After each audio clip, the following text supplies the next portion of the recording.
Since COVID, a lot has changed. The world isn't the same as it used to be, but not exactly in a good way. Everything became gray and pretty much colorless. But so did we. Somewhere along the way, we collectively lost a bit of spark. And if you're honest with yourself, you probably feel it too. Every new year rolls around, and we always hear the same thing. Next year will be my year for real. Except it wasn't. Not in 2023, not in 2024, and it won't be in 2025 either. Unless you force it to be. So spare me a bit of your time, and I'll force you to lock in for 2025. But just a quick disclaimer, I'm not here to motivate you. Motivation is a sugar rush, and I'm obviously not selling candy. I'm here to give you the tools, perspective, and kick in the teeth you need to make this your actual year. Like, for real. Now, I'm not going to be too hard on you. I know you've been trying. Or at least you think you have. Maybe you started a bulking plan, but quit after 2 weeks because life got busy. Or you set goals, but they were vague enough to be ignored, like, I want to be better. Better at what? Breathing? You've been doing that since birth. See, trying isn't enough if you're half-assing it. You're not failing because life is unfair, even though, yeah, it is. You're failing because you're waiting for life to miraculously align itself around your vibes. But it won't. You're the one who's got to align themselves with their goals. And to align yourself, you'll need to start where it matters most. Your time. You're probably used to saying, I don't have time. That's funny because you had time to scroll TikTok for 3 hours yesterday.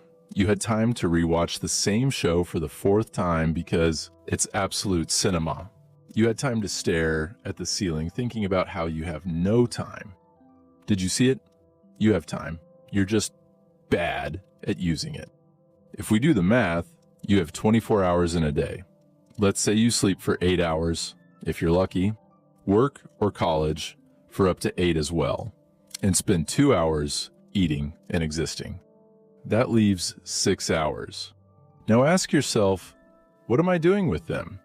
If you can't answer that without stuttering, you've found your problem. Look, we live in an era where you can learn literally anything for free or close to it. Feel like starting a business? There are tutorials, templates, and even AI tools that'll practically walk you through the process. Getting fit or shredded? There are apps, YouTube channels, and communities that'll keep you accountable. Learning a new skill, platforms like Coursera, Skillshare, or even TikTok, if you're following the right creators, have you covered. So why are you using your phone to scroll aimlessly instead of using it to level up or clicking that subscribe button below this video? Technology isn't the enemy here. You are. Your phone is a tool, but if you treat it like a toy, it'll treat you like a joke. But even then, tools are just tools. They're still pretty useless without a plan. Which brings us to my next point, systems. Saying, I want to save money is cute, but what's your plan? Are you tracking expenses? Automating savings? Or are you just hoping your bank account will surprise you like a physics exam on Monday? The same goes for fitness, learning, relationships, everything. Goals are basically useless without systems. Systems are what make you show up on the days you don't feel like it. They're the boring routines that actually get results. They're the meal preps, the study schedules, the workout plans. They're what separate the people who achieve from the people who talk about achieving. And while we're at it, let's quickly address the ugly grind and why you should embrace it. Most of what will make you successful is not exciting. It's boring. It's repetitive. It's waking up early to work out when you'd rather sleep.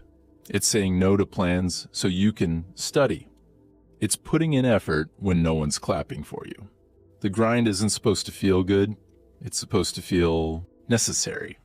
And the sooner you stop expecting every step to be fun, the sooner you'll start seeing results. Of course, the grind doesn't have to be the good old-fashioned way. Times changed.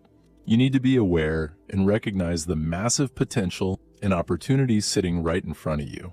But you know what else is massive? We are now living in the most resource-rich era of all time. There's no excuse for being ignorant or stagnant. You want to make more money? Lots of money-making opportunities are everywhere. You want to learn coding, public speaking, singing, dancing, drawing, editing, animating, writing, talking to girls, touching grass? Free tutorials exist. You want to get better at anything? Google it. Even if it's not always accurate, you'll still learn something. Do you see it now? You're not struggling because there's a lack of opportunities. You're struggling because you're not grabbing them. And no, scrolling through success content isn't the same as actually taking action. You might be watching this video and listening to my advice, but are you actually putting in the work? Stop being a boring, passive consumer of inspiration and start being an active participant in your own life. That being said, there's still one problem. You see, people avoid taking real action because of this one particular idea of balance. You've been sold this idea that you can balance everything perfectly. Work, life, growth, rest. Actually, it's not that easy, and it's kind of overrated too. If you want something badly enough, you have to let other things slide, collapse, descend, plummet. That doesn't mean burning out, but it does mean prioritizing like your life depends on it. Because it kind of does. You're not going to achieve your goals by squeezing them into the cracks of your schedule. They need to be front and center, not an afterthought. And in order to be able to do that, you need to answer one big question. Am I really trying? Because it's easy to say you're trying, but are you, really? Or are you just dabbling? There's a difference between effort and consistent effort. One gets you short-term results, if that, and the other transforms your life. Be honest with yourself. If you're not where you want to be, is it because the world is against you?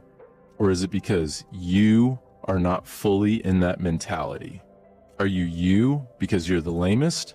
Or are you the lamest because you're you? You can't half commit and then expect full results.